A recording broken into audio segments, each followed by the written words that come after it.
Hey tribes, I hope you guys are doing really well wherever you are, and whoever you're meeting with as you're watching this. It's been quite an incredible couple of weeks, baptizing 17 individuals over the last 3 weeks and celebrating Easter together as a family last week. For those of you who made it out to our Good Friday reflection, I think you'll agree that it was the most poignant, incredible, a profound even moment for us as a family to gather and remember, and then to wait through Easter Saturday and then gather last week to celebrate resurrection on Easter Sunday morning. It really was an incredibly special time. And if you've been with us over the last couple of weeks, you'll have known we kicked off this new series called Reconciled, and we've been really looking at what happens at Easter, that Easter Sunday, the resurrection of Jesus, reconciliation between God and humanity is possible, that we get to experience and live in hope and in love.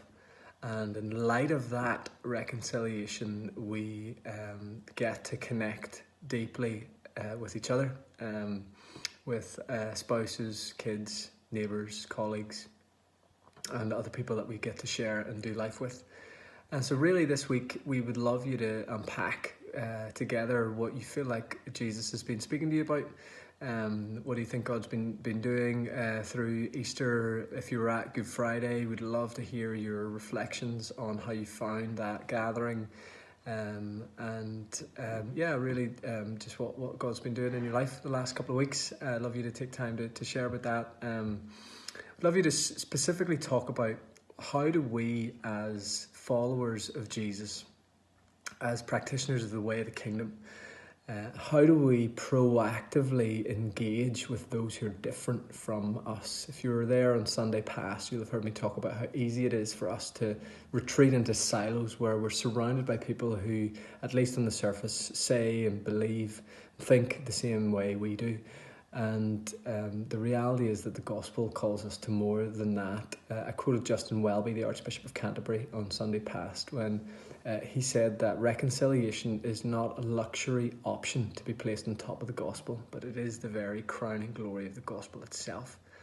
And I think if I'm honest, and if we're all honest, we have some work to do, particularly here in Northern Ireland, around this whole area and ministry and message of reconciliation. And so I'd love you to talk about how easy you find it is to engage with people and to listen to people and to learn even from people who are really, really different from you.